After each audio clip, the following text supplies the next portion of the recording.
Après avoir créé des icônes de comics pendant 50 ans, on n'est pas surpris que Marvel ait aussi produit quelques flops. Bienvenue sur Watch Mojo français. Aujourd'hui, nous faisons le top 10 des personnages que Marvel veut nous faire oublier. Nous publions de nouvelles vidéos chaque jour, alors abonnez-vous et activez la petite cloche pour votre dose quotidienne de Watch Mojo. Pour cette liste, nous passons en revue les héros et héroïnes qui, à cause de leur concept ou de leur exécution calamiteuse, ne sont pas prêts de voir le jour, foi de Marvel. Numéro 10, Big Will.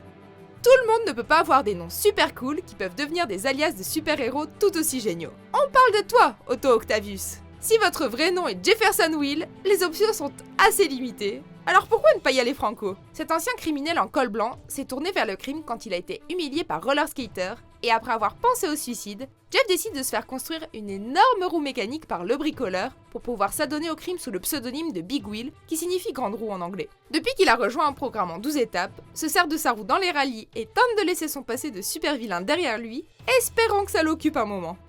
Numéro 9, Big Bertha. Les Vengeurs des Grands Lacs, parfois appelés les X-Men des Grands Lacs, sont un groupe de héros sympathiques qui utilisent leur pouvoir assez réduit pour tenter de préserver Milwaukee des attaques des méchants. Du coup, ils passent pas mal de temps à jouer aux cartes en attendant qu'il se passe quelque chose. Le personnage le moins privilégié du groupe est sans doute la montagne de muscles, une femme qui peut obtenir une force et une invulnérabilité surhumaine en prenant des centaines de kilos au passage. Si elle veut inverser la vapeur, elle doit vomir ce poids supplémentaire. Quoi de plus drôle que la boulimie, hein, pas vrai? Numéro 8, 3D Man. Ancienne athlète des Jeux Olympiques ayant perdu toutes ses médailles à cause d'un scandale autour du dopage, cet Avenger occasionnel est tombé dans un étrange mouvement religieux nommé la Triune. Le groupe lui donne un artefact mystérieux qui triple ses capacités physiques, et il utilise ses pouvoirs en tant que héros et porte-parole du groupe.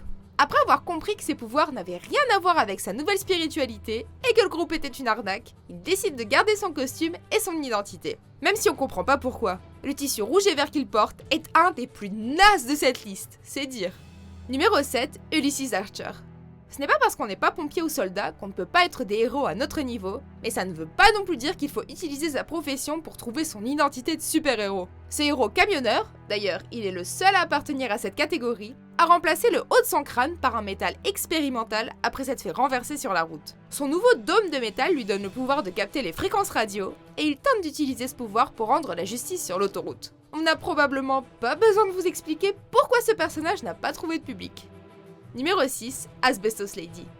Aujourd'hui, on sait que l'amiante, asbestos en anglais, est un matériau qui a longtemps servi d'isolant dans les bâtiments et qu'il est très dangereux. Si vous respirez de l'amiante pendant longtemps, vous risquez de choper tout un tas de maladies comme le cancer des poumons. Mais en 1940, ce matériau était très courant et on trouve toujours des bâtiments remplis d'amiante. Il était tellement populaire que cette super méchante s'en est fait un costume pour tenter d'affronter la torche humaine. On aurait peut-être pu l'accepter si au moins le costume avait de l'allure.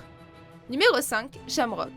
On a besoin de plus de héros irlandais, ça, on est d'accord. Mais on préfère quand ils ressemblent pas à des stéréotypes ambulants. Cette super-héroïne de Dunfermline a eu ses pouvoirs quand son père, un nationaliste irlandais pur et dur, a supplié le ciel de foudroyer les ennemis de son fils. Apparemment, le ciel a loupé la cible et a donné des pouvoirs à sa fille. En tant que réceptacle des esprits des innocents tués lors de la guerre, elle possède une chance surnaturelle et parvient à se sortir de pas mal de mauvaises passes. Elle s'est ensuite retirée de la vie de justicière pour devenir coiffeuse, puis traiteuse pour les super-héros de New York. Numéro 4, Hawk Hall et Woody. Ce duo assez fade a été créé lors d'un événement de Marvel nommé You Decide, dans lequel 3 séries de comics s'affrontaient, et les fans pouvaient voter pour celle qui ne serait pas annulée. Vu qu'il s'agissait d'une version un peu nulle de Batman et Robin, et que son adversaire était le très mauvais Marvel, le choix n'était pas compliqué. Il s'agit ici d'un enfant riche, dont le frère est tué lors d'un accident de jardinage, qui apprend ensuite les arts martiaux sur la tutelle de son gardien, avant de mettre un costume pour protéger les rues de Chicago du crime. Lui et son compagnon adolescent ne sont apparus que lors d'une série limitée, et ont disparu depuis. Numéro 3, le chevalier arabe. Il y a les stéréotypes relous, et soyons honnêtes racistes, et puis il y a ça. Ce héros d'Arabie Saoudite ressemble à une liste de ce qu'il faut éviter chez un héros du Moyen-Orient. Un tapis volant? Check. Un cimetière magique? Check. Un pantalon en soie et pas de t-shirt? Check. Y a aucun aspect de ce personnage qui ne soit pas ancré dans des stéréotypes archaïques. Il a ensuite refait surface en tant que membre d'une société nommée le Panthéon, mais même un relooking et une représentation plus brute ne peuvent sauver ce personnage issu d'un temps moins civilisé. Numéro 2, Blue-Eyed Kid.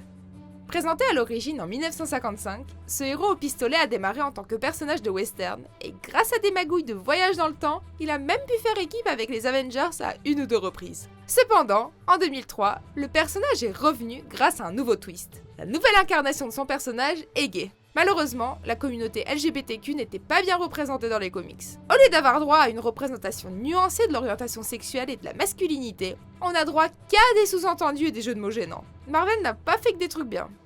Avant de dévoiler notre vainqueur, voici quelques mentions déshonorables.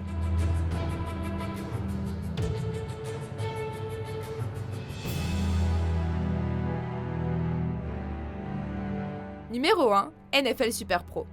Au fil des ans, Marvel s'est associé avec pas mal de sociétés, marques et célébrités, mais aucun partenariat n'a été aussi chelou que celui entre ce géant de l'édition et la NFL, la Ligue de football américain des États-Unis. Ensemble, ils ont créé un comics sur une ancienne star du football qui aurait gagné des pouvoirs incroyables grâce aux souvenirs du foot et à une substance mystérieuse. Armé d'un uniforme sportif presque indestructible, ce héros a combattu le crime pendant 12 célèbres numéros avant d'être annulé. À cause des problèmes de droits d'auteur et du fait que tout soit complètement gênant chez lui, il n'a jamais refait surface. On peut pas dire qu'on soit surpris, ni triste qu'il ait disparu.